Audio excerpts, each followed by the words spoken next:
Welcome back to Hockey Cards 101, our special series it's really specifically intended for new hockey card collectors. But hey, if you're a vet and you need some hockey content to listen to, or maybe you can learn a thing or two, that's not a bad thing. My name is Josh, as always, joined by Troy. Hey, Troy, what's up, bud? Not much. I was thinking, too, when you said if you're a seasoned hockey collector, you could also tell us stuff that we miss or misspeak about. We've actually had on the first two, we've had some pretty good feedback. It's been a while since we've done a 101, right? It has been a while. 2 months. Still a thing? Is this still a thing we're doing? All right. It's a thing now. We brought it back from the dead. It's resuscitated, as they like to say in the business. Like I mentioned, this is a podcast series that's geared towards new hockey card collectors. It's a special series that we're going to keep doing until I guess we feel like we cover the general key topics or areas of interest within the hockey card hobby. The reason why we decided to do this is not too long ago, both Troy and I were pretty new collectors. And what we found, like I'm sure many of you have too, that there's quite a steep learning curve when you get into the hobby. And so we thought, boy, if we could take and share some of the information that we've learned and maybe at the very least create a starting point for people jumping into the hobby, that might be a good thing. Anything else to add from an intro perspective, Troy? I don't think so. We're on part 3. That's where we're at. Okay, we're going to get rolling in a minute, but before we do, just want to remind everyone that the Hockey Cards Gongshow podcast and Hockey Cards 101, we're a Patreon podcast. It means we rely on the support for listeners like yourself to help us cover expenses, produce hopefully more and better hockey card content for you in the future, and contribute to the growth of the hockey card hobby even in a small way. Right now, you can join our out of 99 support level tier, be one of the first ever 99 supporters of the Hockey Cards Gongshow podcast. And you can do so on Patreon. If you go to the Patreon website, Patreon, and search for Hockey Cards Gongshow, or visit the link in the podcast description on whatever app you're listening to us right now. And if none of those places work, you can find the link on our Instagram profile within our link tree. And by joining the out of 99 support tier level, you not only support us, but you get exclusive access to the Hockey Cards Gongshow Discord server where you can chat with us and all of the other patrons that chat on a regular basis and participate in the show by suggesting topics, ideas, questions for upcoming interviews, all that sort of good stuff. So again, thank you to everyone who has supported us in the past, and you can find it on the Patreon website. Okay, Troy. So part 3 is all about brands and sets. I think to this point, we kind of, in part 1, right, we gave a general overview of the hockey hobby, right? The 10,000 foot view, I guess, if you want to call it that. And then our focus for part 2 was really about the cards, the different card types. So looking at like a rookie card versus a veteran card, what's a parallel or an insert, a serial number card, a patch auto card, all that sort of good stuff. If you're just jumping on right now and you're a brand new collector, we'd probably recommend starting with, well, you can listen to this and then go back to part 1, part 2, and heck, listen to part 3 again. That would work. But we do want to make sure everyone knows that there are 2 other or previous parts to this series that you might want to check out. Okay, so Troy, it was kind of daunting, actually. And maybe part of the reason why this took so long to get out, other than our busy lives, when you think about all the different sets and all the different types of cards, from licensed to unlicensed to all the brands Upper Deck owns, retail versus hobby, this is more of an organization project than anything else. Wouldn't you agree? Yeah, it's an organization project. Plus, there's the whole, sometimes brands go away or sets go away and they do other sets. And I think we wanted to focus more on what's out there right now as of December 2022. But yeah, there's a lot of stuff out there and a lot to figure out what you want to include, because there's no way we can include 100% of all the information. So we'll get into the different levels of categorization that we came up with. and talk about most of the sets, at least from an overview perspective. But before we get to there, research is a big component of, I think, being a hockey card collector and learning about the hobby. And so we wanted to chat a little bit about where we learn about these sets and how there's a number of ways that you get, as a collector, introduced into various sets. You can be walking through Target or Walmart and see a brand of hockey cards and be like, oh, I wonder what Parkhurst is all about, or SP is all about, or OPG Platinum, that sort of experience. Or you can be looking at singles on the secondary market, whether you buy cards on eBay or PWCC or through other auction companies.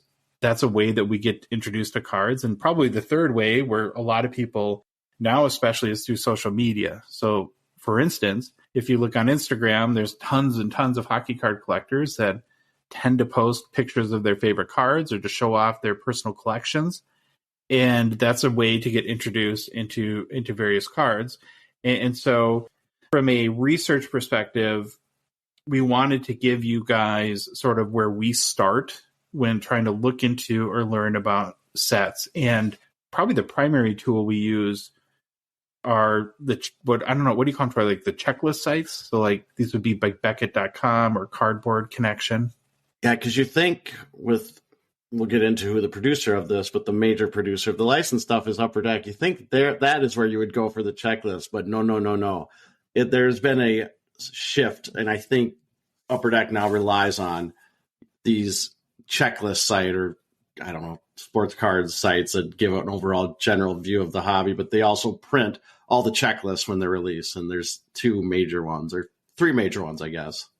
Yeah, they'll not only include the checklist, but they'll also include a gallery that'll show at least the design of each of the main card types. Not necessarily every one, but kind of the ones that Upper Deck promotes as the biggest hits or chases with that set. So you go to Beckett or Cardboard Connection and you can search for your set. They'll always come up if you just Google. So for instance, if I wanted to learn about OPG Platinum for 2021-22, I would just Google 2021-2022 OPG Platinum. And within your first, it's always Troy, your first 4 or 5 results, you'll have either Beckett or Cardboard Connection, and that'll take you to the gallery and checklist. Yep. And for sure. If you just do whatever the set with checklist in your Google search, the first 4 results will be all checklist sites from Beckett, Cardboard Connection. And then I don't know if you want to bring up, there's also a TC, D as in dog, B as in boy.com, which is trading card database. They also release, or they also publish all the sets. And the one thing I really like about TCDB, it's all user-driven content. So it can be hit or miss, but a lot of times they'll have images of the cards.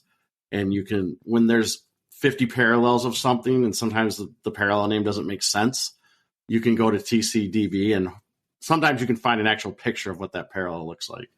One note on the checklist itself.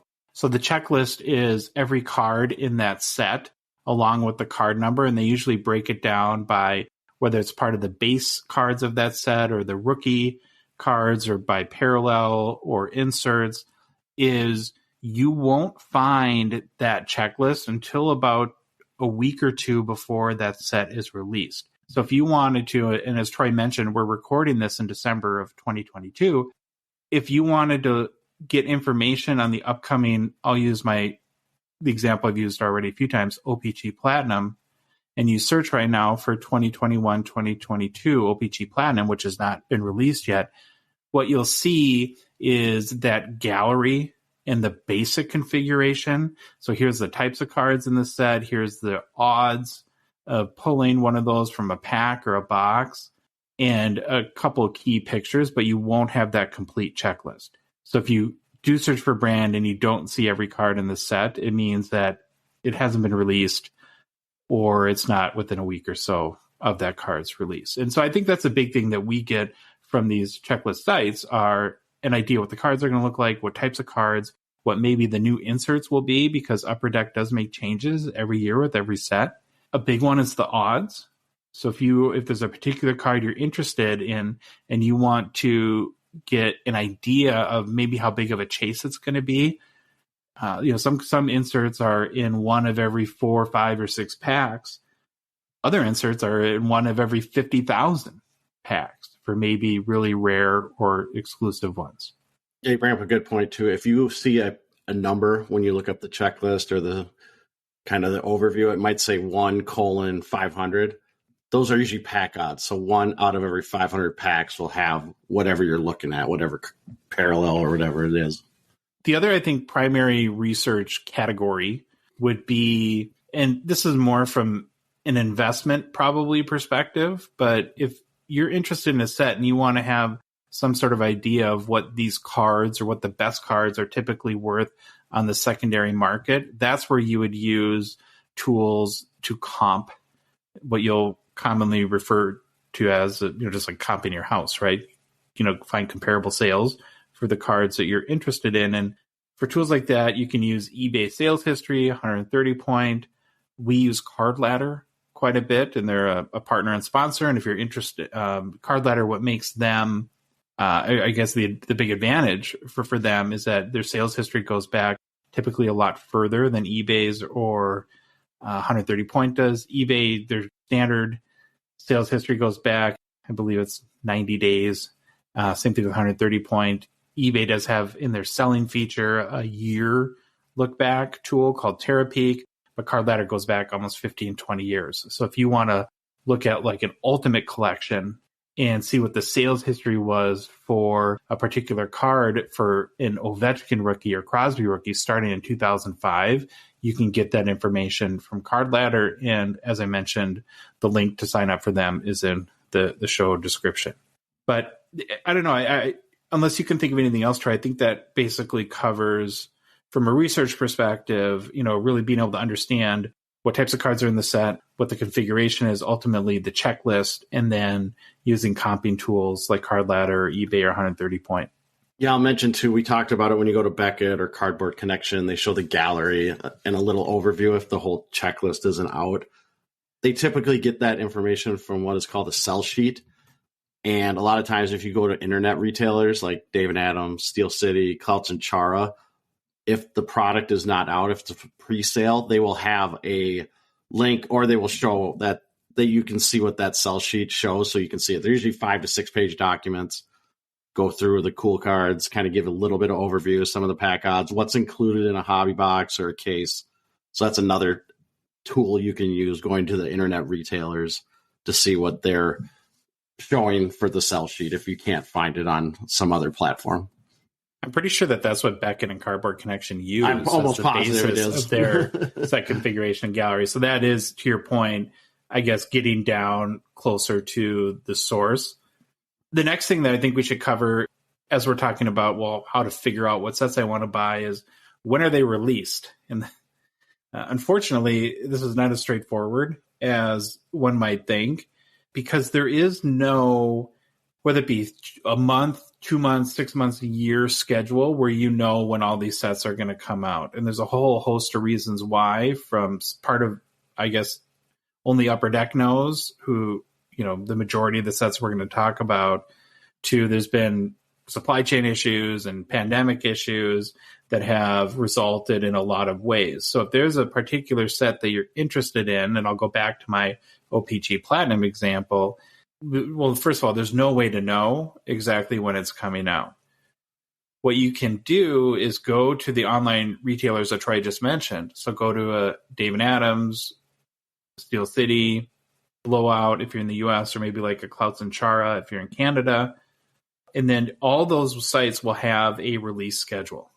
And they'll have dates for every set that you want. And one of the most common sort of rookie hockey card collector mistake, and I hate calling this a mistake because it really shouldn't be considered a collector mistake, is assuming that that's the actual date when the cards are coming out. 99.9% of the time, it's not. And so if you go to see that my OPG Platinum example and it shows March or January 25th, 2021 or something like that, it probably isn't coming out then. I don't know what the hobby term is. We kind of have termed those are holding dates, right? And the reality is that the online retailers don't know, or the distributors don't know. And I don't even know if many cases Upper Deck even knows more than a month or two window exactly what's coming out. So it makes it hard. I guess that's the bottom line from a collector, is to really understand when a set is coming out. What you'll find, though, is especially when dates don't get pushed back. So we're recording this right before Christmas in 2022. Right now, on all the release schedules, the nearest release would be Skybox Metal Universe Hockey that shows January 5th. All the other sets are being pushed back, and that one isn't. It still doesn't mean it's coming out on January 5th until you need two things. You need a date on the release schedules and a published checklist on one of those checklist sites that we mentioned, like Beckett.com or Cardboard Connection or TCDB.com.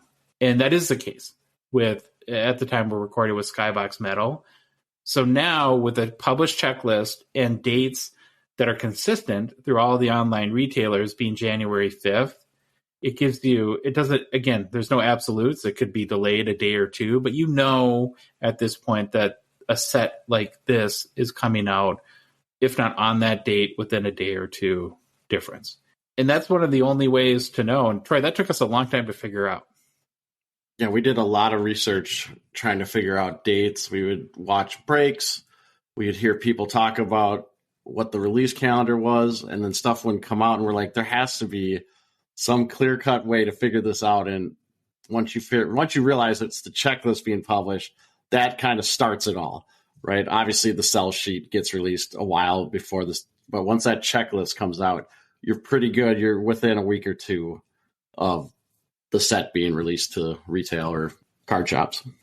Yeah, we've seen breakers get kind of bit by that quite a bit, where, again, through no fault of their own, right? As a consumer, if you see a published release schedule with a date on it, why wouldn't you assume that is not the date where the set's going to come out? And we would be in break rooms where a breaker will say, SPA or SP Authentic is coming out next Tuesday. And we're like, no, it's not, because there's no checklist. But yeah, you really have to kind of understand sort of the rhythm for how the release schedule works, and that any date you see is not an absolute and only gets somewhat certain when, as you mentioned, that checklist is published. The other note I want to make about the online retailers, maybe this is another important research note too, is they will typically have pre-sale sections of their website. That's where you can go find that sell sheet. A lot of them will do pre-sale pricing. So you can actually order a box or whatever type of product you're buying prior to it releasing. And just so you know, so if you order a OPG Platinum hobby box and it's pre-sale price $199 US or something like that, and it says February 10th it's coming out, it probably won't come out February 10th, right? So they're going to hold on to your money until that set is released. And some people have probably had to wait, Troy, 6 months or more. We've heard, that's one of the reasons Upper Deck says they have to release some of these products, because they know how much money people have tied up in pre-orders. And if they cancel it, that's a lot of money that person tied up. And now, the retailer was gaining the interest on it, but the person that bought wasn't, and they have that money tied up and they want their product. So yeah, so you can pre-order the price on all the various product on all the various online retailers, and you can also get an indication of what the price is, because the price does change for these products every year too. I'm not sure how Upper Deck prices it. That's really up for them to know, but I assume it would account for things like overall economic conditions, where they view the current supply-demand ratio of the hockey card market, maybe more expense that they're putting into particular sets, that sort of stuff. I was going to say, too, this doesn't really pertain to this episode, but you can, if you dig far enough, you can find the wholesale price. And if you ever wanted to see what Upper Deck is selling to the distributors for, there's a couple sites out there that show that. I think, was it B2B Dealer Net or something is one of them. I think you got to have a subscription or you got to be a member of it, but sometimes they have, on the right-hand side, will have like a recent released, and sometimes you can click and see what the wholesale price is. It's kind of interesting to see what that is compared to what you go to the local card shop and how much they're charging. Yeah, and I think another important note on pricing, especially as it relates to the online retailers, is we use it a lot to price check our local LCS shops, our local card shops. We definitely prefer to buy product from local card shops typically, but there is no consistent price. And as these new products come out, we're in the Twin Cities area in Minnesota, and we'll go to local card shops within, a 20-mile radius of where we live, and we'll see dramatically different prices from shop to shop. So it's very nice to go back to a site like Klaus and Chara for our Canadian listeners, or Steel City or David Adams or Blowout. When you walk into a shop and they have a box of Ultimate Collection for $350, if it's $275 on David Adams, that's probably might be where your loyalty for the local card shop ends, unless you just really want to support them. But it just, at the very least, gives you a good idea of where different shops are pricing products. And the other thing, too, is that we've found, and I'm sure you'll echo this too, Troy, that it's not even a matter of being consistently over or underpriced. By product to product, you'll walk into a local card shop and it'll be comparatively a great deal for one brand of cards and not so good of a deal for another brand of cards. So you have to look in every single case to make sure that you're getting the most competitive price. Is that what you found too? Yep, it's definitely, we've seen it go where the local card shop is more expensive, and there's been times where they're less expensive. And remember, you can always negotiate. All they can do is tell you no. Yeah, great point. And most often you don't hear no. They'll give you the price. Even if they won't come to your price, they'll discount it sometimes. I mean, not all the time, but more often than not, if you just go in there and talk and negotiate, I mean, they want to sell product too, and they know where their break-even point is. So if you can kind of work with them, they might make a deal with you. I think especially if you're willing to buy multiple boxes, right? So if a box is $100, try saying, hey, if I buy 3, would you do it for $275 or something like that, right? A price that you think isn't insulting to the card shop. Last thing I want to mention on the online retailers from a research perspective is they are not just hobby exclusive. So on a number of, I would say probably most of the retail SKUs, you can find release dates and configuration of each retail set, price points on like a David Adams or Steel City or Blowout too. So it's not hobby exclusive. Okay, so we want to start talking about sets. And the first thing we need to do, and going back to the fact that this was more of an organization project than anything else, and we spent a lot of time trying to put these in categories or piles that really make the most sense. And there's 3 main categories. There's 2 main categories: licensed and unlicensed, and then hobby and retail. The hobby is where most of the collecting world usually participates, from buying sets and buying boxes perspective. So we're going to spend most of the time there. But just to cover our bases, licensed versus unlicensed. And I think we talked about that in more detail in part 2. Licensed cards are cards where the manufacturer, and in the case of hockey, it's Upper Deck because they're the only officially licensed hockey card producer, has a deal with the NHL and the NHLPA, where basically they're the ones that can officially produce hockey cards. So they can use all the players' name and likeness. They don't have to have a specific deal with that player, I don't believe. They can definitely use the team names and logos, and that's generally what's preferred by collectors. An unlicensed product, they may have a deal with a specific player, like a Wayne Gretzky or Connor McDavid or somebody like that, where they can do memorabilia and particularly autographs and use that player's name, but they can't use any official NHL brands or trademarks or logos, that sort of thing. So you'll see either cards with a blank jersey, typically in unlicensed products. In the case of like a Gordie Howe card, it would be Gordie Howe Detroit. Yep. Not Gordie Howe Red Wings, because you have to have the license to be able to use Red Wings, which is a trademark of the NHL. we'll talk a little bit more too, but a lot of these unlicensed sets, to minimize the negative impact of not being able to have the NHL logos or trademarks, is they'll minimize the actual picture of the player. So it might just be a headshot, or if they use autos, make the auto real big and have that be real prominent in the card. Anything else on licensed versus unlicensed you think? No, I think that sums it up. Licensed NHL teams, NHLPA, and then the unlicensed usually don't have the team names. So like you said, it'd be Detroit. And then I think players, I can't remember how exactly that works with players can sign like deals with other companies to do the unlicensed stuff. I don't know how that works with the NHLPA. And like you mentioned, Gretzky, and Gretzky's got an exclusivity with Upper Deck. So that kind of works for him. But they do solves that. Yeah, they do produce cards with Gretzky on them that he doesn't have it's got like a blank jersey that you'll see. And that's in a different product. Others, we're not going to get into that, but just so you know, the little difference between licensed and unlicensed, that's the gist of it. And then the next delineation is between hobby and retail. So hobby products are found at local card shops or sports card specific online retailers.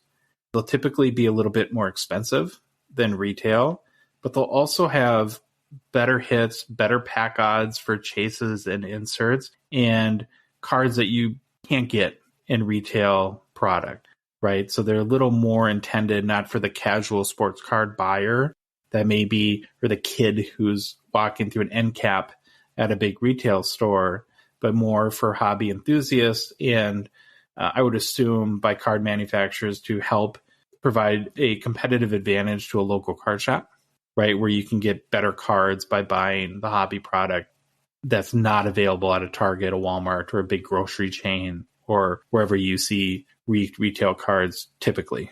Yeah, and just to say, when you say hobby, it's basically saying hobby boxes. And even on the box, it will probably say hobby on it. If I remember right, I think most hobby boxes do say hobby. It's in there. So but most of the time we're talking about boxes, hobby boxes. And conversely, retail products are available at mass retailers, like I mentioned, Target, Walmart, pharmacies, grocery stores. You will also find these at local card shops too. So that's like where Troy just mentioned that you want to make sure that you're reading the box, or ask the shop owner, is this a hobby or retail product? If you don't know, you can buy retail products on online retailers too. Retail products, though, well, typically the cards are not as good as in their hobby box counterparts.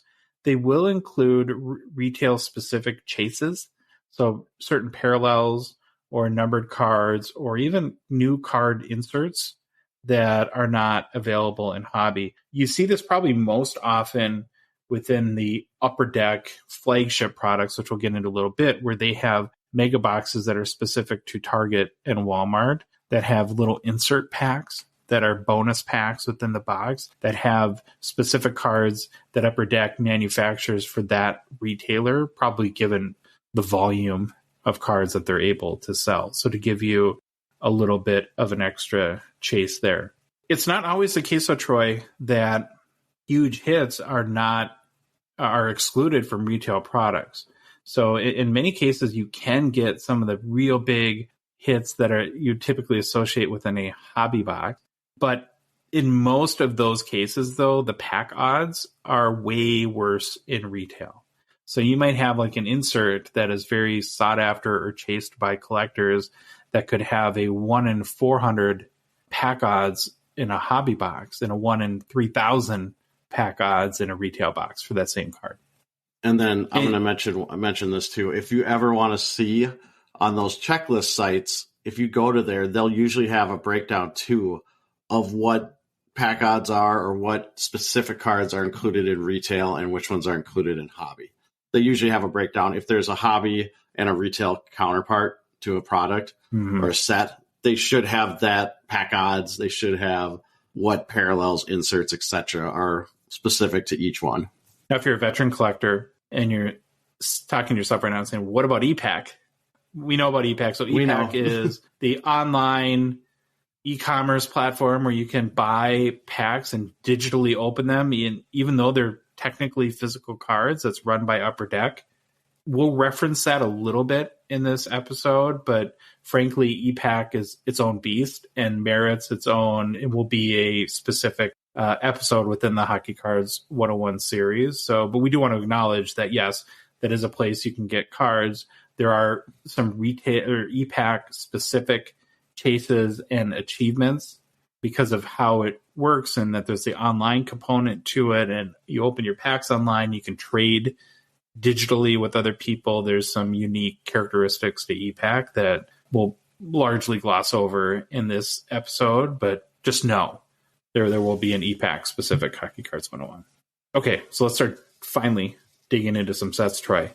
We're going to probably put most of our attention on the hobby sets, since that's what most people buy and chase, whether it be if you're looking to open cards. And so I don't know if we mentioned this in part 2, but just from a terminology perspective, when people talk about buying boxes of cards, so a lot of times boxes are referred to as wax, which goes back to the wax wrapper that baseball cards were in, and going back to the 50s. I can't think of any cards that are still in wax packaging, so it's a little bit of a legacy. Although it might be like a vintage set, or like they try to make them look vintage, but I don't know of any off the top of my head. Now it's all, what are they, Celio? I don't know. Billy? Are they Billy Celio packs? Cello packs. Like cello that. Packs. Yeah, Cello packs. Cello packs. No, cello's an instrument. Cello packs. There we go. So if you hear the term wax, that's typically buying a box or a pack of cards. People call it ripping, right? Rip open the pack. Or do you pull a card? That means, did you not buy a card on a secondary market, but did you open a pack and acquire the card that way?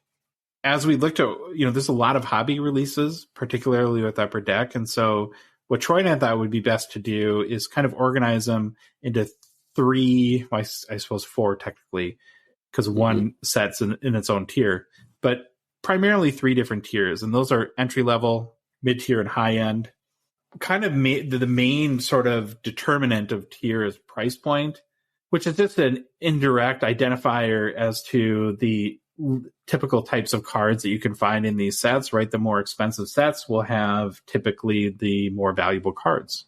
They may be real tough chases, and we'll get into that in a little bit. But yeah, entry level, mid tier, high end, and then we put the cup, in case anyone was wondering, basically in a tier of itself.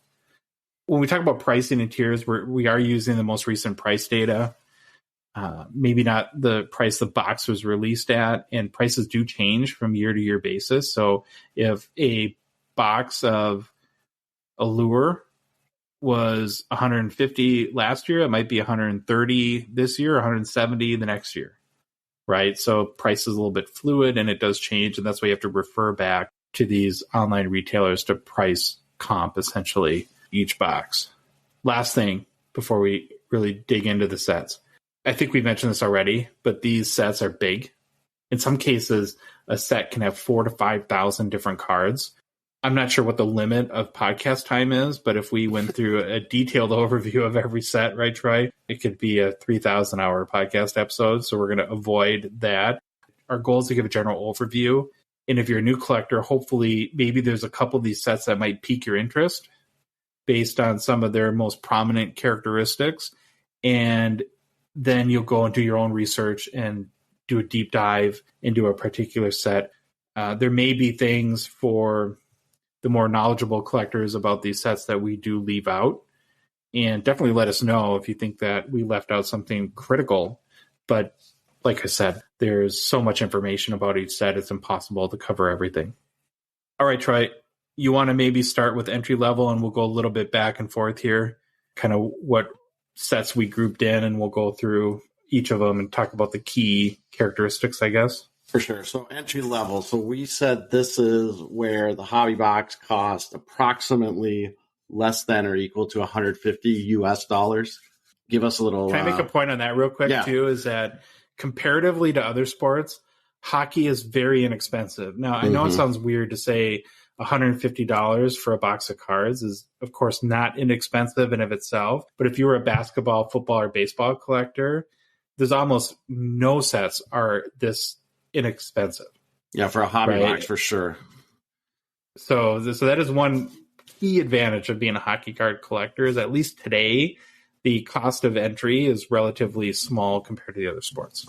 Great point. So the first set we are going to look at in the entry-level tier is Upper Deck MVP. So if you hear the set MVP, that's the one we're talking about. I think it's typically the first set that's produced in a given NHL season, usually. It's the first opportunity that most people have to get a rookie card of a player in the actual NHL jersey, not like a draft picture or anything like that. Or like an AHL card or something. Yeah, like that. not an AHL card. They're actually in their NHL jersey.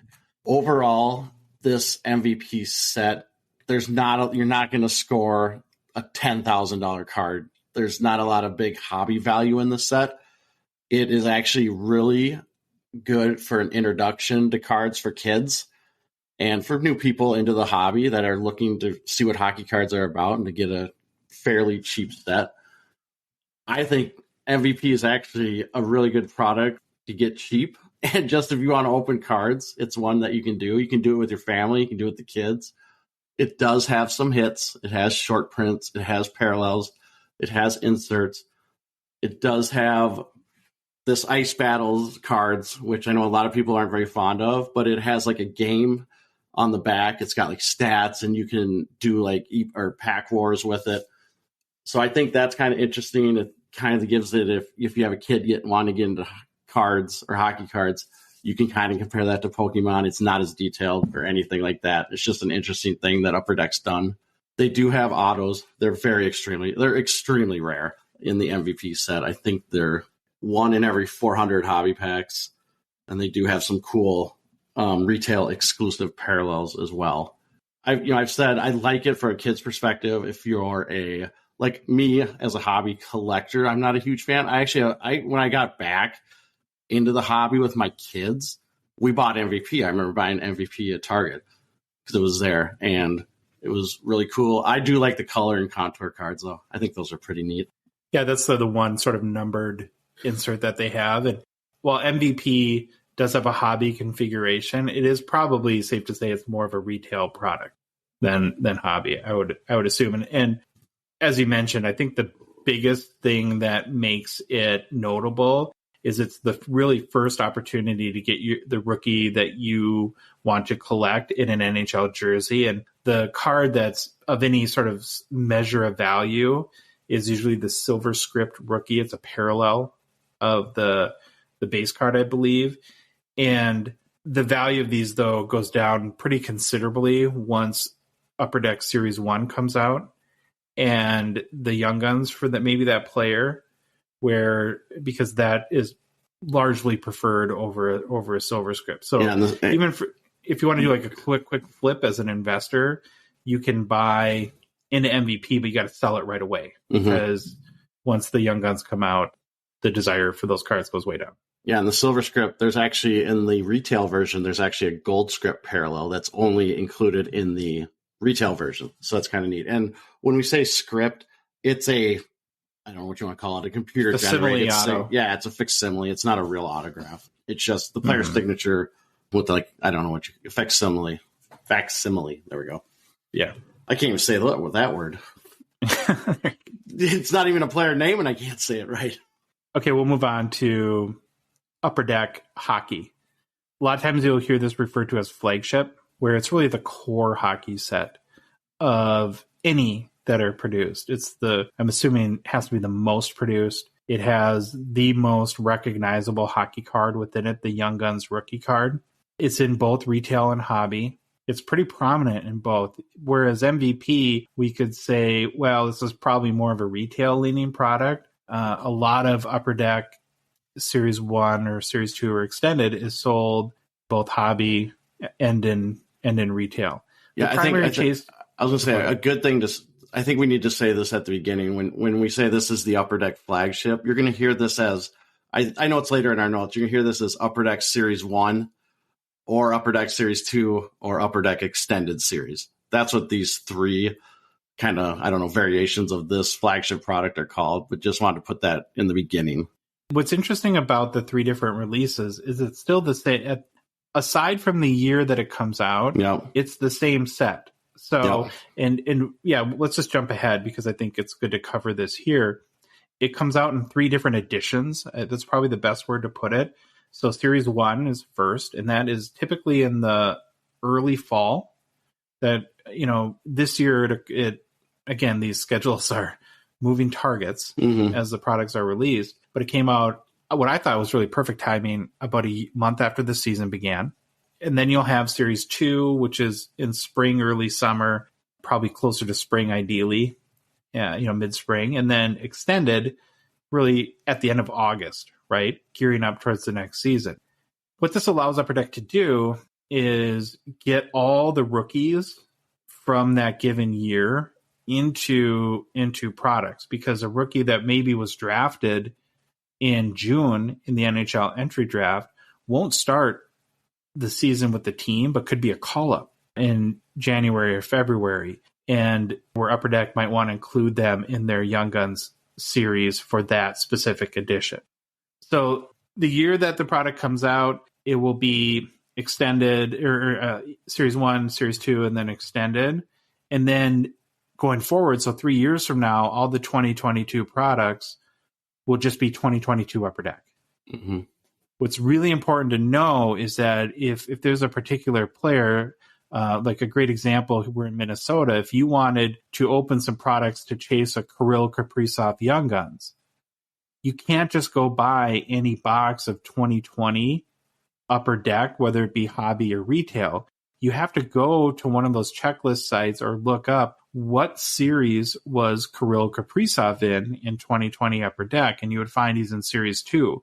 So if you bought 3 hobby boxes of Series 1 2020, you're not getting a Kirill Kaprizov. And, I think people have made that mistake, especially as they started collecting, probably more often than not. So as we get into the flagship, like I said, the biggest chase is the Young Guns. They do have some inserts that are, can be pretty valuable and pretty desired by collectors. But from a Young Guns perspective, again, this has changed over time. It'll change into the future. Currently, in each edition, there's about 50 Young Guns. So if you add up for any given season between Series 1, Series 2, and Extended, you'll have 150 essentially Young Guns. The pack odds to get a Young Gun in any of the editions is typically 1 in 4 packs, right? So if there's a specific player that you're looking for and you want the experience of opening a pack and pulling that player, you have to know what edition, what series that player is in. And then you have to realize that you're only going to get 1 Young Gun out of every 4 packs. And there's 50 Young Guns in that. And so it's really 1 in 200 packs is the odds to pull any specific rookie Young Guns out of a flagship release. Did I say that in a somewhat not confusing way, Trey? Yeah, if you want a specific player, it's basically a 1 in 200 pack chance that you're going to get that specific player. So you might want to consider, if you're only targeting a player, maybe eBay or some other, or PWCC or some other secondary market. It was a more cost-effective way to get it. But there's a lot of people that put ourselves in this boat where we buy both. We buy singles. We rip a lot of wax, as they like to say in the hobby, because the experience is awesome of opening cards and getting that big hit. So you do get... and we're going to mainly focus from a hobby perspective. You do get 1 Young Gun in every 4 packs. What I do want to mention, though, really quick about retail, and this is one of the things I really love about what Upper Deck has done, I guess, has strategically and how they've laid out their configuration. The pack odds for a Young Guns are the same in retail as they are in hobby. Now, when you get into like the bigger like cello packs or fat pack, I'm not sure how that changes, but I'm talking retail products like a mega box, a blaster box, or a tin. It's still 1 out of 4 pack odds, which I think is pretty cool because you can get the opportunity to get that Young Gun. Where you'll typically see, though, people go on the hobby side, especially as they become more experienced collectors, are the variations of the Young Guns, which are more rare than a base Young Gun, which in turn, of course, makes them more valuable and are... of course, more chase too. So the basic iterations are the French Young Guns. Troy, you want to say the name again? If you listen to the last Gongshow episode. I'm not even going to try it. I'm so bad at names.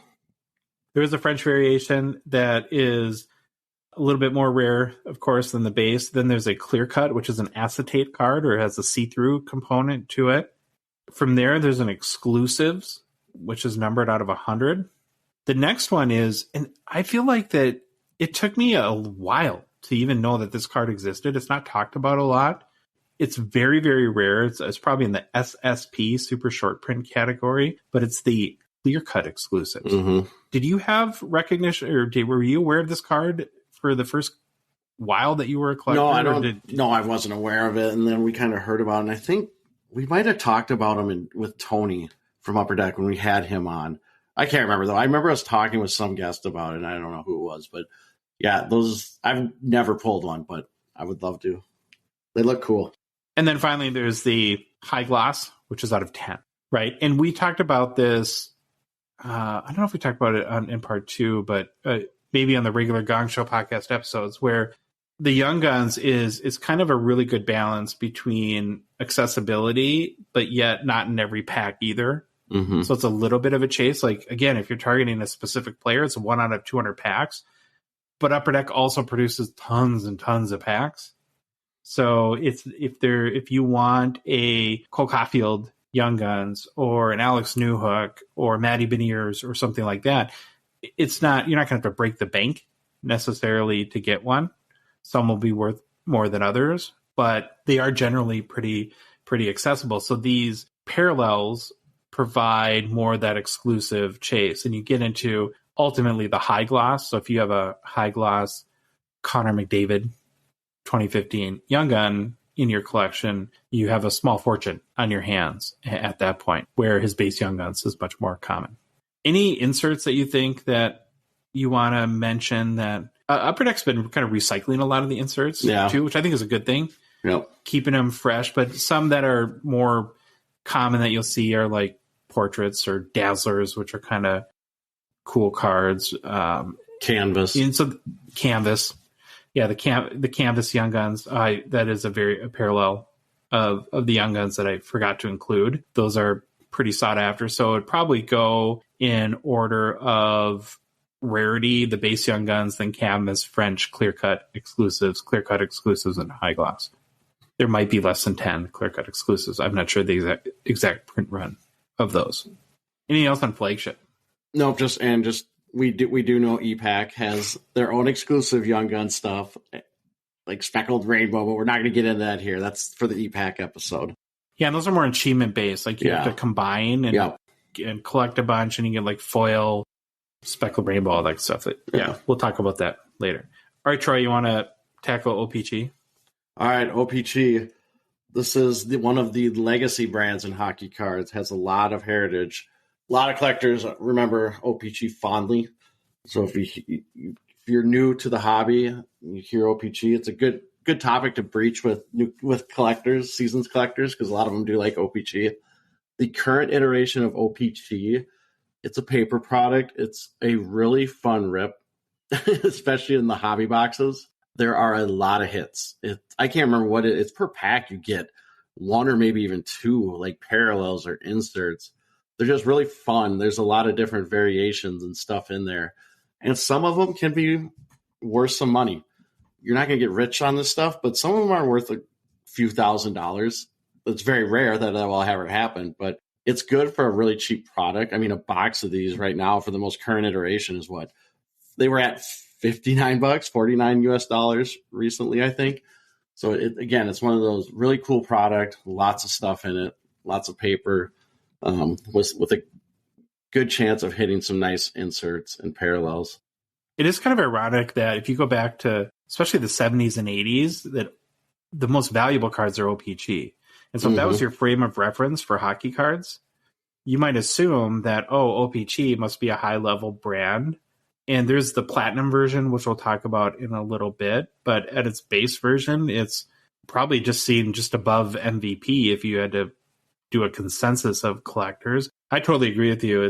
To me, it's one of the funnest products to open. And there's a ton of hits, and they have some pretty exclusive ones too, like Platinum Preview or the Tall Boy, like foil board cards.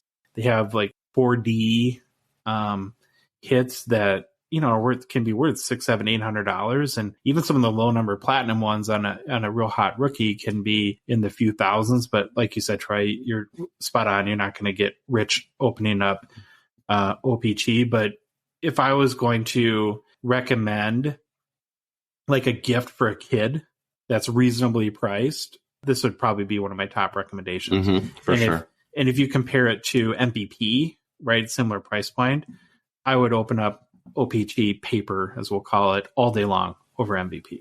Definitely great points. And like we said, Flagship has the Young Guns, right? Series 1, Series 2, and Extended have these Young Guns. OPC, right now, they have the Marquee Rookie. Not as valuable or as sought after as the Young Guns, but they can be definitely cool, and there's some really cool parallels you can get of them as well. This is our first set for the upcoming release, where we're going to talk about, they have a bounty program that's coming out with it. If you don't know what a bounty program, it's usually some kind of reward system where if you collect, or if you, rip some packs or you go buy, you get a certain, I don't know what it is, number of cards. They might have a scratch off collect all maybe out of 10 cards, you have to get all 10. Yeah. And then they have scratch codes, and then you redeem those. And there'll be a website you go to. If you redeem your code, it'll keep track. And then once you hit whatever the amount of cards you need or what you need, you can claim your bounty. And there'll usually be a set number. There may be 20 available. There might be 30 available, like redemption. So once they hit that, then the bounty program's done. So that's this. Sometimes there's rewards too for the quicker, like the first person to get it will get the best prize, and then it progressively gets less of a prize as as time goes on. Yep. And that's, I don't know if they have that this year, but this upcoming release of OPC is going to have that bounty program. But OPC is definitely a fun rip. Good product. Okay, the next one will tag team because neither of us are super into this one. And I was just saying in the beginning, we should say we have not opened every single box of every product we're going to talk about on this show, on this episode. So some of these, we have to just watch or go online and look at. This is one of them. I think it's worth noting too, as we broach the subject of synergy, that there's some sets that really fit nicely into the hobby. Like you understand, okay, why this set exists. And then there's other sets, and I'm not trying to devalue them in any way, that don't really have a huge purpose, but maybe just have a design or are cool or appeal to a certain kind of type of collector that, cards are very visual, right? So I just love whether it be the printing technology or style or the design of these cards. And I would put synergy into that. Like there's not like anything functional that this is the main rookie patch auto cards for a given player, or the kind of true rookie card of a player.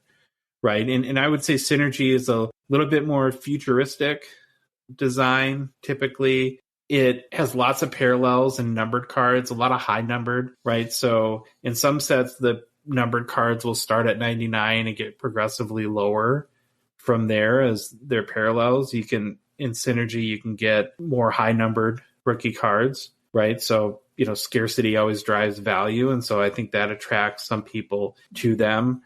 I don't know, what are the other main points? To me, synergy is the backwards of the sets we've talked about. And what I mean by that is Upper Deck, Flagship, OPC, MVP. You'll get a lot of, we'll call them base cards, just the normal base cards. And you'll get one or two maybe inserts or parallels in a pack, where synergy is kind of the other way. The base cards are actually low numbered. It's kind of, the focus is more on the inserts, and the base cards are low numbered. So the base cards might be out of 23.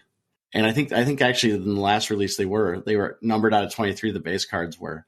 So it's just kind of a flip the switch on what you usually get out of a typical product. Mm. So I kind of like that. I think that's probably where it gets people kind of like it, and it gets its, I don't know what, usefulness or utility from that. It's kind of a flip the switch on what you're normally used to on a hockey set release.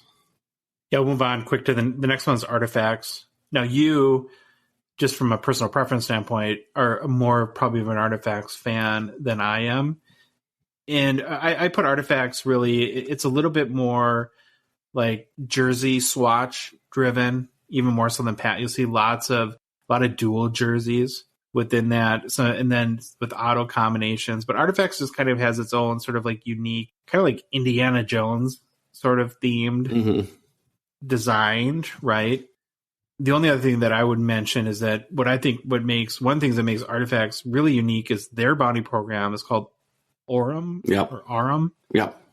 And where most of these bounty programs are almost like they look like redemption cards with a scratch off. Like there's not, but these Aurum cards are kind of cool of themselves. And and we've each pulled some. And even if you're going after the bounty, it's sort of a tough choice not to ruin. Like I have an Alexander Ovechkin Aurum card that I pulled from 2021 Artifacts. And I would hate to redeem that card because I think they're from what I've seen, the coolest looking bounty program cards. But what are your thoughts on Artifact? Yeah, so I don't think I liked Artifacts at first, but the most recent release, I kind of grew on me a little. And I kind of like what the Cardboard Connection put for these. It's a haven for memorabilia cards. That's kind of where you get the term Artifacts. I think but a lot of they do have patches, but a lot of it's, we're going to say napkin, which is like a one color patch, or they might have two little patch windows. They might be two color or one color. But I actually like the amount. There's a lot of parallels, a lot of number cards. Anywhere from, I don't know the specifics, but number to 399, number to 99, tons of those. So I kind of like that from a little rarity, a little perspective to get some chasing going on in the product. So I've actually liked it. The Aurum Bounty program, I don't think I would ever complete one, but it's really cool. And those cards, like you said, the Aurum cards are thick. They're really cool. They're like gold. And was there a parallel of those? There might have been a parallel of the Aurum. There's some auto parallels this year too, which is cool too. So I like Artifacts. It's one that's really grown on me. I think another distinction you could make on some of these sets too, and this is very subjective, so people may agree or disagree with this, but when you look at products like Flagship, where you could get a Young Guns High Gloss, those are very much like from like an investor versus collector perspective. You can look at like, okay, what kind of ROI could I get out of like Flagship? When you're talking about products like Synergy or Artifacts, I would consider those, Troy, more collector-driven sets. There's going to be some decently valuable Artifacts card, but you're not going to pull a $10,000 card like a Batty Beniers High Gloss might be out of there. And so those are really kind of good PC type sets. Okay, the next one we want to talk about is Clear Cut. This is a very interesting set. It's quite a bit different than most sets in that, first of all, it's a one-card hobby box. It's encapsulated, meaning it's not in a pack. It's a card that's in essentially a one-touch magnetic folder that has an upper deck sticker, right? So as long as which seals it, and as long as that sticker hasn't been damaged or altered or removed, then you know that that card is still in its original case that it was put into. A lot of these are acetate or have a see-through element, which is what going back to the sort of the clear-cut name. Although it's a one-card box, it's a big checklist, and it becomes really high risk, high reward. This is like a gambler's sort of set. If you're looking you may spend $120 or $150 on a box, depending where the price point's at, and pull a $10,000 card. You may also pull a $4 card. And you get one.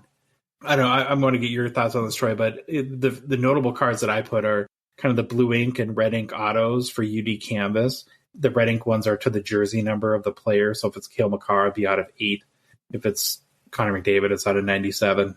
And then they do have a bunch of like retro and rookie variation autos that you'll see from time to time. And Upper Deck does get pretty creative when putting this set together. But it's a really, really tough chase. And if there's a specific card you're looking for, this is one you buy on the secondary market. If you're in a gambling mood and you want to roll the dice, then you buy a box of this. I don't know. Do you kind of agree with that? I agree 100%. And I was in a gambling mood, and I bought 2 of those for the most recent release and actually got the exact value of each box when I sold them on eBay, because they were players I didn't really care about. But it's definitely high risk, high reward. It's fun to open, but it's, that 5 seconds of dopamine that you get from opening it and seeing your one card and going, okay, well, at least in my case, at least I didn't lose $48 or whatever the box. 150 was the box, I think, when we bought them or when it came out. But yeah, it's definitely high risk, high reward. If you're looking for a specific card, just go buy it on the secondary market. But I did like it, but I'm not sure clear cut I'll ever buy again. Maybe, who knows? Mm-hmm.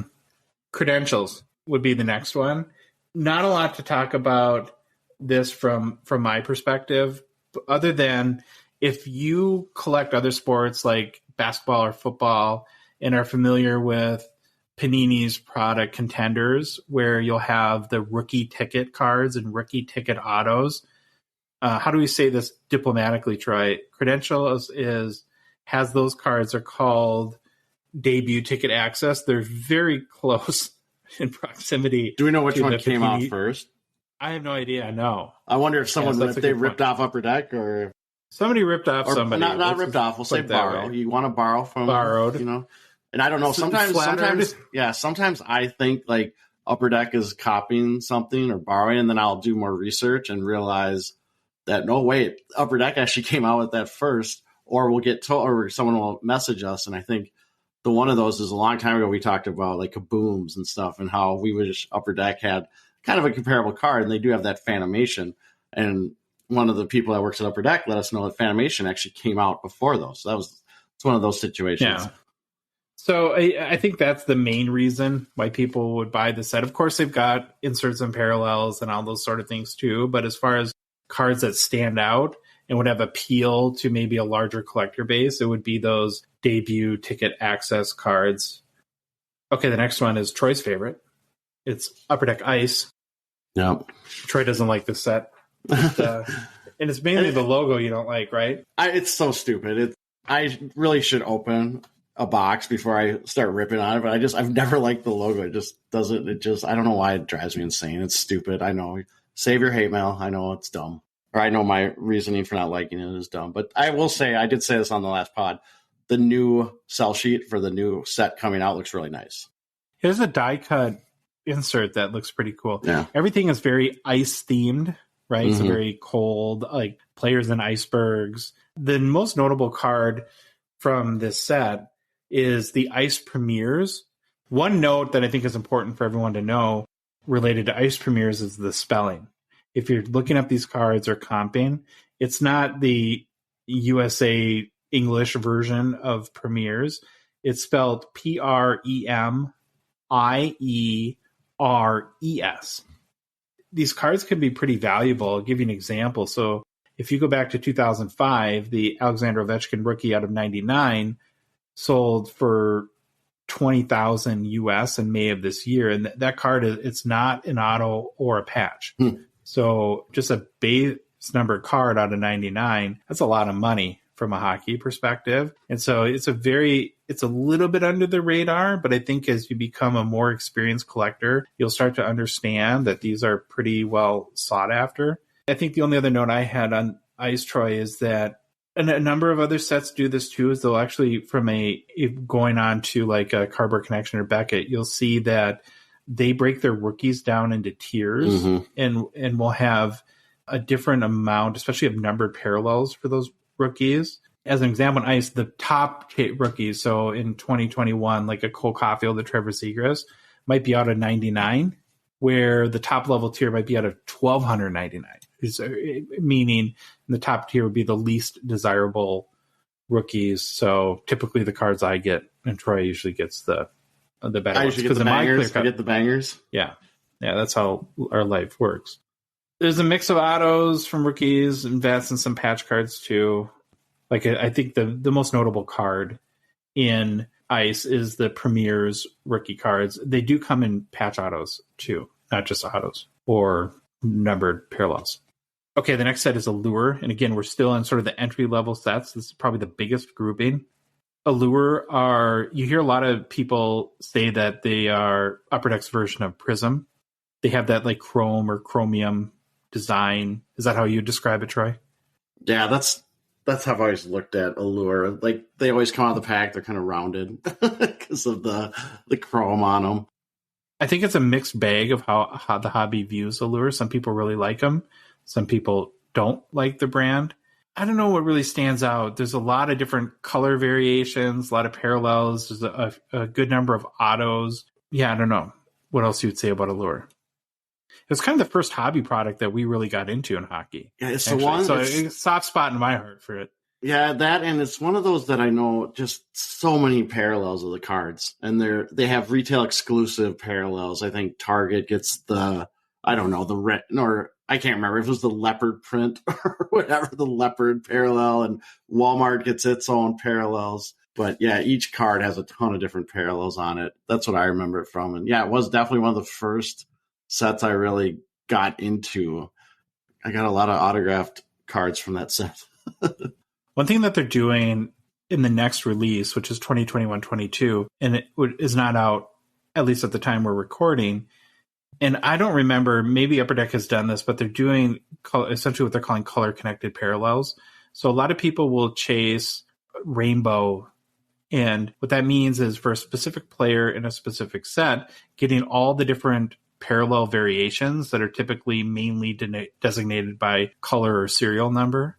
So there might be a red, blue, green, purple, and if you get gold, and if you get all those, then you would have the rainbow for that card. What's unique about these color-connected ones is that if you had every parallel version and you stuck them together, so they're almost like puzzle pieces, and that they will kind of complete the design through all of them. And so I don't remember Upper Deck doing this, Troy, but I'm really fascinated to see how many people end up chasing those based on the fact that they're all kind of designed to fit together. They definitely look cool. And I think we both talked when we saw that sell sheet, like how cool would that be? And just put them next to each other in a case or something. Like it looked really cool if it's your like favorite player. Mm-hmm. Okay, so that kind of wraps up more of our entry-level products. Should we probably run through them real quick again? So you have Upper Deck MVP, your flagship products, so Series 1, Series 2, and Extended, OPG Paper, Synergy, Artifacts, Clear Cut, Credentials, Ice, and Allure. And the next category that we came up with was more the mid-tier. So if you've been collecting for a year or two and you're starting to get a good feeling of what the landscape of hockey cards is and you want to maybe invest a little bit more money because these are going to be slightly more expensive, now you might jump into this tier. What's interesting about this to me is we kind of grouped the first. It's not a set. It's really kind of a family of sets. Yeah. So I'll call like the SP family, which has SPX, SP Game Used, and Authentic. The two main ones are Game Used and Authentic. Game Used is much more like memorabilia-driven cards, patch cards. Probably the most known card out of Game Used are the Draft Day marks, which, Troy, you actually pulled one. Yeah. This is the Game Used at the time of recording, was the most recent set to come out. Yes. And who did you pull again? Ilya Sorokin. I got the I. So it's a manufactured patch. It's not taken from a jersey or anything, or I guess they say manufactured memorabilia, but it has his hard signed auto on the patch. So it's pretty cool. And then I think it's numbered out of 35, if I believe. I think you might have just said that. But yeah, those are definitely the chase. But the thing to remember too about Game Used is, or SP Game Used is the name of the set. It has a huge checklist, like probably the biggest one I think I've ever seen. You will scroll through that thing for hours if you want to look at every specific card. It is massive. And again, it's one pack, 6 cards, right? Mm-hmm. Yep. Surprisingly, very few of the patches are Game Used either. It's a little bit of a misnomer there, but if you're into memorabilia, it's a good set. The next one, SP Authentic, is a really important set in hockey. So again, I go back to, I'm not trying to like bash Synergy or a product like that, but if you compare the two and you look at like an SP Authentic, one of the most important hockey cards comes out of SP Authentic, and that's really the lead. So we're not going to bury it. And it's the Future Watch Auto. Those are typically out of 999.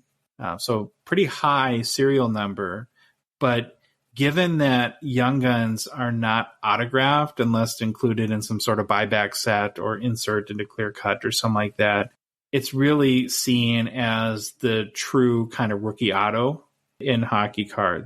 And so very well chased, very well sought after, can become incredibly valuable if players hit the superstar status in their career. So if you go to one of those price comping tools like eBay or 130 Pointer Card Ladder and look up like a Sidney Crosby Future Watch Auto or Connor McDavid, you'll find that they're worth quite a bit of money. This is one where we're not talking a lot about a retail, but SP is a retail product as well, and it can be confusing because when it comes to retail, the authentic is dropped, but it looks very similar. So it's really SP. And where that big chase is those Future Watch autos, they're not in the retail product. The retail product has more serial number driven Future Watch cards, just not Future Watch autos. There is a RPA version of the Future Watch. It's called the Future Watch Auto Patch. That's out of 100. And a lot of times those are pretty nice patches too.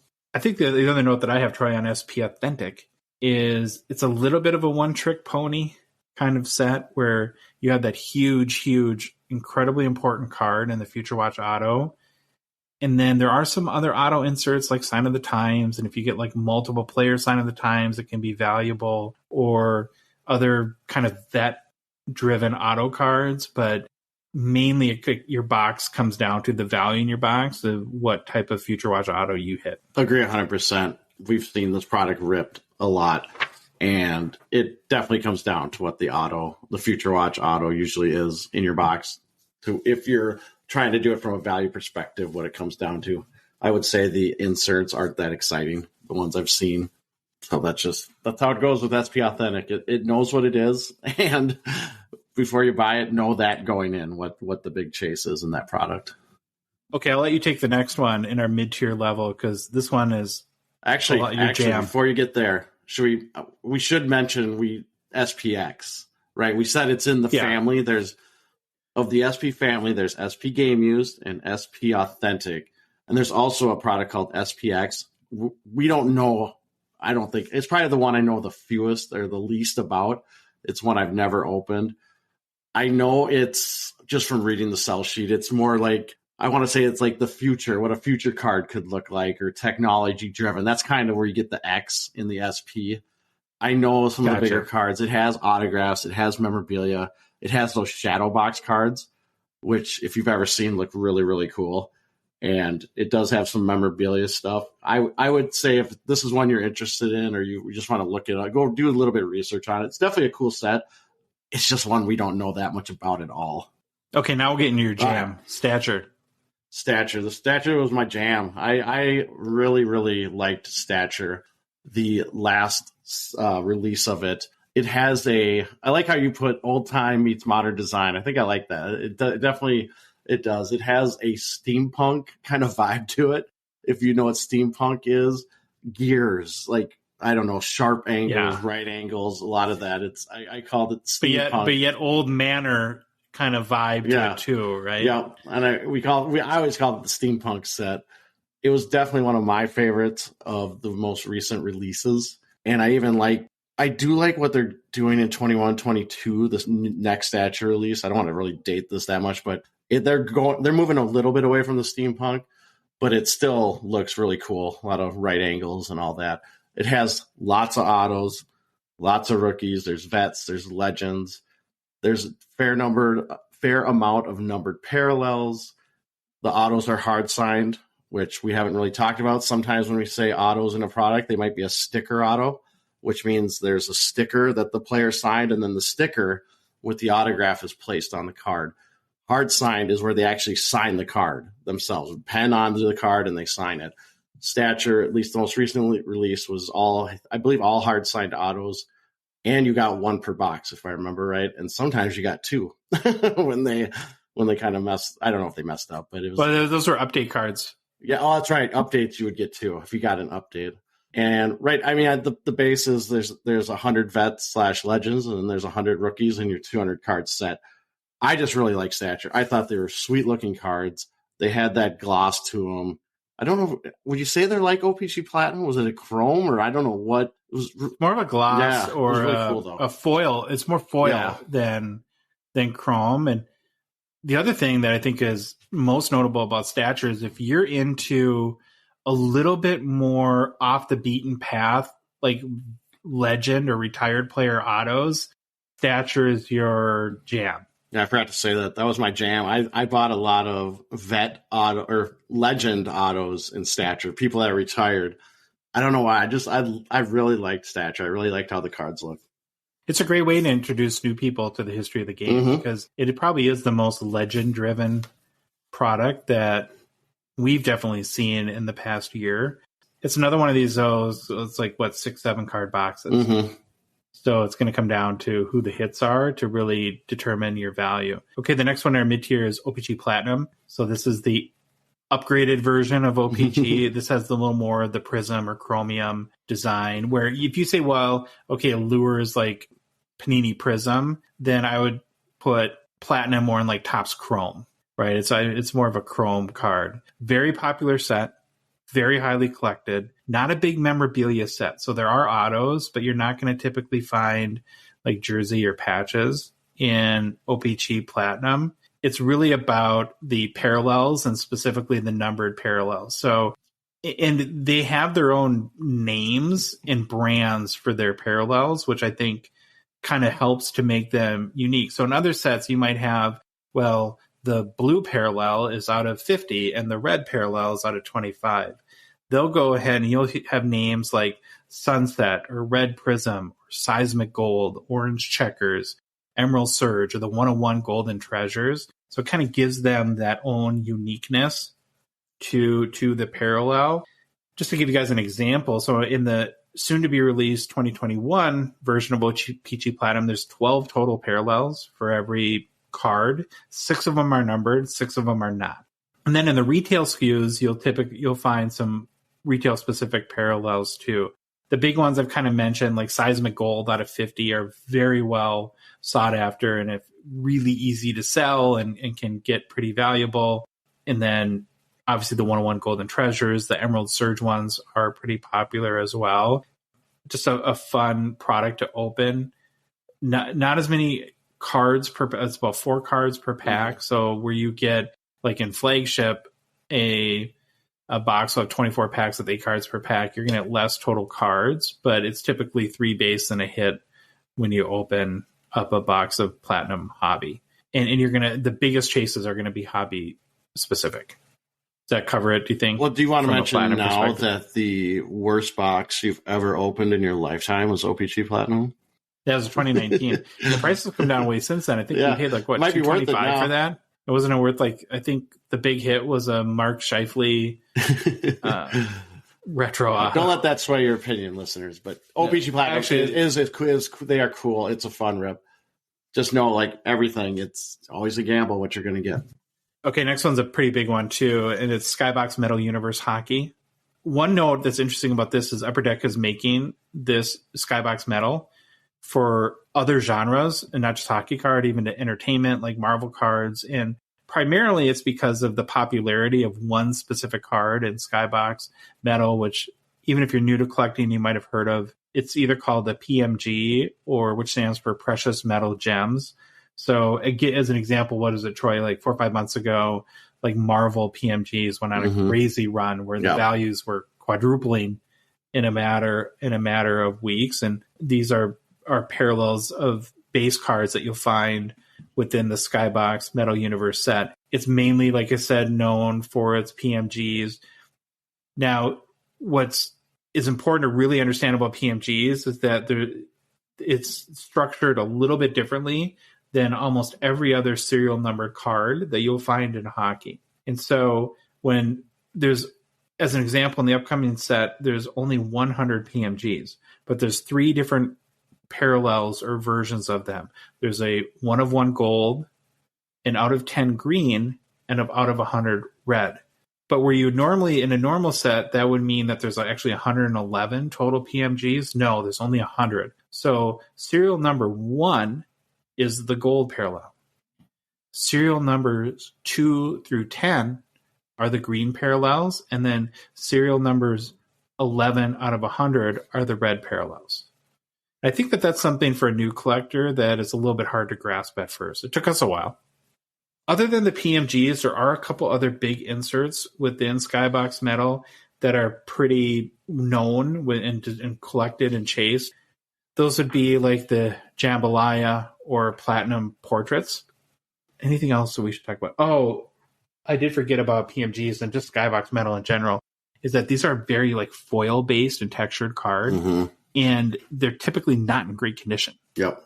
And so if you open up a pack and there's some softening around the corners or the edges are a little, don't expect a PSA 10, I guess is the best way to put it. When you look at PMG sales, a lot of the top sales are PSA 6s, 7s, and 8s. And so the hobby knows that these cards are rarely, if ever, a gem mint. And so they accept the fact that they're going to have condition issues. Any other notes, Troy, that you have on Skybox Metal? No, I think you covered them all. The PMGs, the Jambalayas or Josh mentioned Jambalayas, very cool cards. If you don't know what they are, look them up. And if you can ever see one in person, they look 100 times better in person. Yeah, they're way, way better in person than they are online. So that was kind of our mid-tier group, right? Where we had the sort of the SPX family, Stature, OPG Platinum, and Skybox Metal. So now there's 3 different sets that we put in our top tier. And do you want to start with Black Diamond, Troy? All right, Black Diamond. So Black Diamond looks at top NHL players of past, present, and future in a high-end format. It's, again, one of these kind of high-risk, high-rewards, 1 pack, 6 cards. You should get 1 autograph and 1 Diamond Relic card, which is one of the chase cards that are pretty cool if you see them. The initial wave of Exquisite Collection is released in Black Diamond, and Josh is a lot more familiar, a lot bigger fan of Exquisite. Well, I'm a fan of it, but Josh really likes Exquisite. So why don't you give like the brief little Exquisite plug? Yeah, so Exquisite is an Upper Deck brand that used to be a set, and if you go to Card Ladder and search for Exquisite sales all time and sort by price, you'll find that there's 29 Exquisite cards that have sold for more than $500,000. Very high-end brand. With the Cup, Upper Deck stopped producing its own Exquisite set.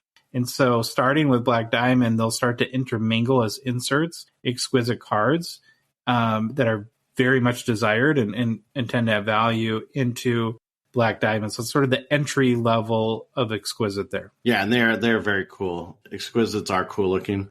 Black Diamond also has these Band of Colors, which I believe might have been new this year. Was new this year. Yeah, they were new this year. They're very cool. Low numbered, awesome looking cards. So that's another big chase. They do have autographs in Black Diamond, obviously, as I said, and there's jumbo patches, I believe, but I believe they're manufactured, if I remember right.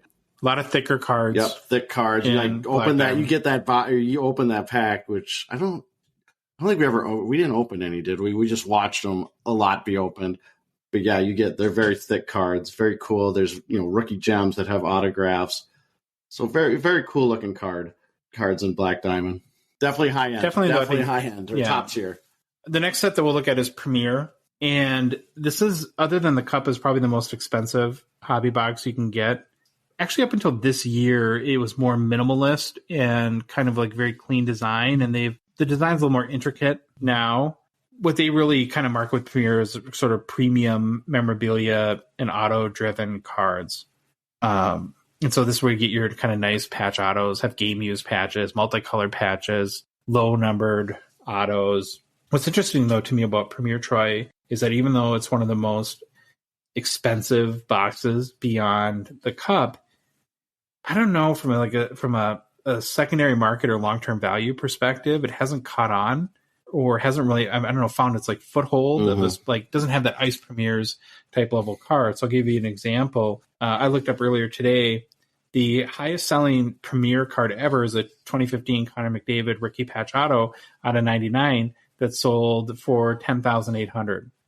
We're going to talk about Ultimate Collection next, which is actually a less expensive box than Premier. The highest selling Ultimate Collection card ever is $145,000 on a Wayne Gretzky Shield, right? Because that's where that has that Shield card that you sort of associate with Ultimate Collection. I don't know, other than nice patch autos, if there's a specific card like a limited logos with the Cup or the Shield tandem rookie shields with Ultimate. It just doesn't seem that they found that real specific card formula for Premier yet, especially to justify $300 a box, which is kind of what it's going for right now.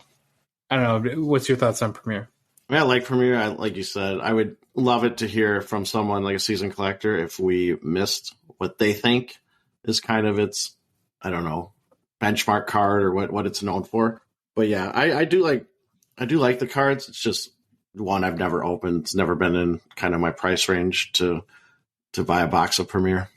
The next one in sort of our top tier high end is Ultimate Collection. This is it's a 4-card box. Really, it's all about the hits when it comes down to value. This set does have more legs and long-term value. There's from different patch autos that have been included. Like there's one in the upcoming set that is a jumbo patch auto, which if you guys, it's worth going to check out. I think Kaprizov, it's a vet card for the 2021 set, is just an amazing card. But here you'll start to see kind of the NHL Shield cards, and whether it be 101 cards or the rookie tandem shields, which are typically out of 2, have like notable rookies in them. So I think in this set, there's going to be a Lucas Raymond, Moritz Seider that I'm sure will go for a ton of money and just have a lot more long-term value potential than Premier does. And to me, kind of justifies the box cost a little bit more. Yeah, there's some really sick patch memorabilia cards in Ultimate. If you look at the sell sheet, and it's kind of neat how the cards. I think as you get upper priced here, the look of them gets to feel a little more premium. And Ultimate, they definitely look very cool.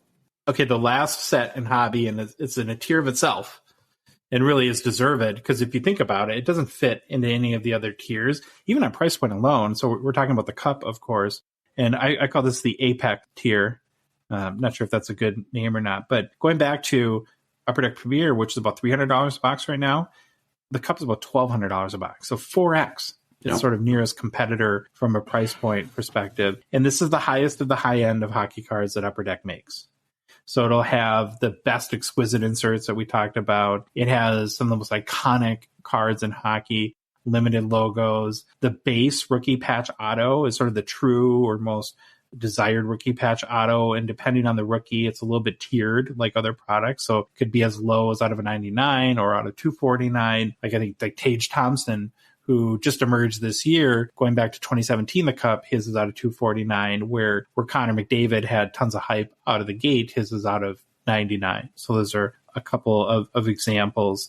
It's just as good as it gets. So what's interesting is it's actually not a box, it's a tin. So it's a box that you open, then there's a tin inside, and you open the tin and not a pack, and the cards are in a styrofoam I've never opened a box or a tin of the Cup myself, but I always get uncomfortable with how wedged in those cards are. You have to be very careful when you're getting those out.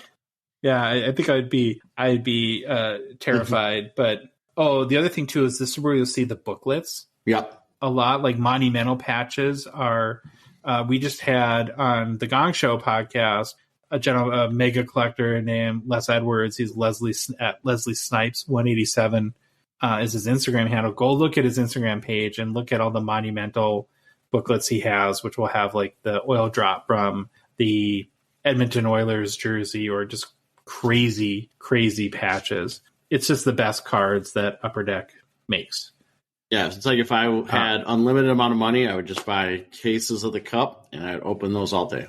They are and to give you kind of like a value context, the highest selling Cup card of all time is a 2015 Connor McDavid rookie patch auto at a 99 that sold this past July for $228,000. Right, so going back to Premier, right, these kind of top tier products where Premier's highest selling card is just under 11,000 US. You have 145,000 US for Ultimate and 228 US for the Cup. So a much more high end kind of chase opportunity. So that's our hobby overview. Anything else on the Cup before we? Nope, I love the Cup. One day I will buy a box of the Cup. The Cup is awesome. Okay, we don't want to take too much more time, but I think that there's a couple other real quick categories we want to run through. We're not going to go through brand by brand, but we do want to talk about retail a little bit. Probably the biggest thing, there's two kind of things that stand out to me about retail. Number one is that they're sold in so many more different ways, where hobby products are typically sold in a hobby box. Retail, you could have retail boxes, which are a close cousin to the hobby box.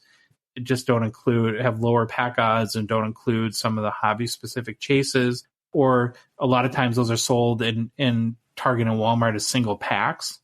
So you can either buy the whole box or Target will open it and you can buy pack by pack out of that box.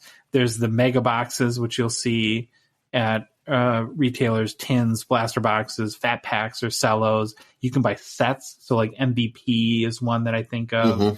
I think there's an Upper Deck base set for this year that I've seen around the holidays.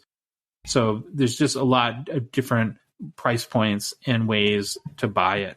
The other thing that we've kind of mentioned already is that for products that exist in both hobby and retail, and so there's a lot of them, right? So there's the flagships, all the Upper Deck releases, Series 1, Series 2, and Extended you'll find in retail, OPG, OPG Platinum, Allure, MVP, Artifacts, SP. Now, this is one where SP Authentic is the hobby product. SP is the retail product. And we talked about they aren't as auto-driven as a SP Authentic, but they're more numbered parallels. You'll see Parkhurst is actually a retail exclusive product, I believe, right now. Yeah, so just don't expect the same cards in retail as hobby. This is where you need to go to those checklists and really understand not only what cards are in both or unique to each, but then how the odds change too. Anything else that we should add to retail, Trey? No, I think that covers most of the retail stuff. Do your homework, though. And then the last thing, too, is that we wanted to briefly cover, and I think this is where we would both admit, we're not super interested in unlicensed products, even though there are some very, very cool cards, but not, I guess, from a chasing or opening perspective. But we do want to mention, really, Leaf and President's Choice are probably the two biggest brands. So again, these do not have NHL licensing, so you can't have the Red Wings or Wild or Rangers. It has to be Detroit, Minnesota, New York. They can't have the logo, NHL logo, the team's logo, or anything like that. On the Leaf makes really some hobby and retail products. On the hobby side, you'll see products like In the Game used, or Lumber, or Superlative, Art of Hockey. What I found, though, Troy, is that, and again, I'm not a big expert on this, and maybe someone can message us and chime in, but they're not produced as regularly as the Upper Deck sets, which is kind of funny to say given how irregular Upper Deck has been in getting their sets out. But a lot of very memorabilia driven, a lot of autos. Like you'll see, like on the Superlative side, like cards with 4 autos or 2-sided cards with 8 autos, and on the hit side, even though I'm not super into it personally, there can be some bangers, especially going back in time where you have, like, I've seen a lot of like legendary, I don't know if this card exists, but just kind of as like a Detroit Legends cards that would have like Yzerman, Gordie Howe, Nicholas Lidstrom, and Zetterberg all on one card, all autos. That's the type of thing that you'll kind of find with Leaf. Yeah, I'll say that. Like Leaf, obviously, I don't collect them. I'm not, like we said, a big unlicensed person. But if you do your research on these, there are some definitely awesome looking cards, and that's their value, right? They need to have like really nice autos, multiple autos, something that people can attach to, stick memorabilia. Some of that kind of stuff's really cool. Again, a lot of really low numbered stuff, like you're talking about. Like you'll find in these products, like, and I think maybe this is like the President's Choice brand, but you'll find cut autos. So these are like if Lord Stanley had signed an apartment lease 150 years ago, and they have that document where he had to sign it, they'll actually cut that signature out of that document and place it into a card. So, although it's not licensed, what I appreciate about both of these card manufacturers is they found unique ways to create interesting cards, given that they're at a big disadvantage by not being able to use the trademark NHL brands and images. And you were talking, you mentioned President's Choice, and I wrote this down just because I'm a goalie guy. They have an In the Crease collection, which is all goalie game used product. Tons of 101s, nothing numbered higher than 10.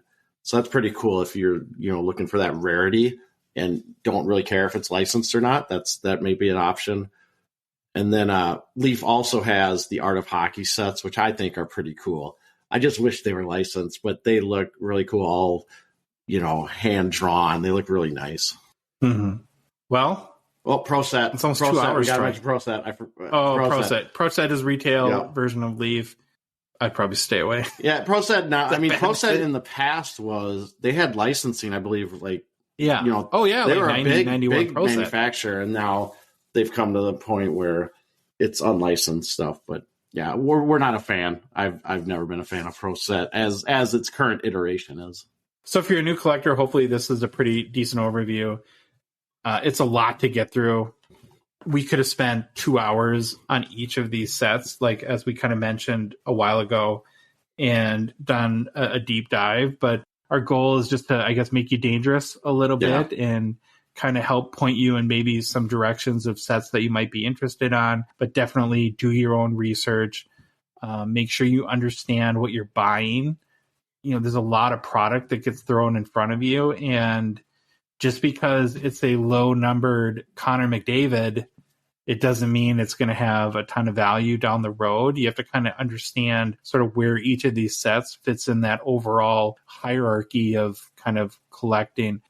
And I guess that's more mainly the value perspective. The collector perspective is there's any kind of card you can think of, any sort of design, whether you like futuristic designs or classic designs or minimal designs or a lot going on, or autos or jersey or patch cards within kind of the sets we went through. You can find almost anything that you're looking for. I don't know. Do you got any closing thoughts, Troy?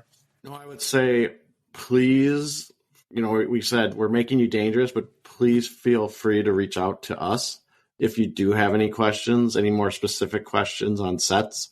And if we don't know the answer, we can find it or show you maybe in the right direction of how to get the answer.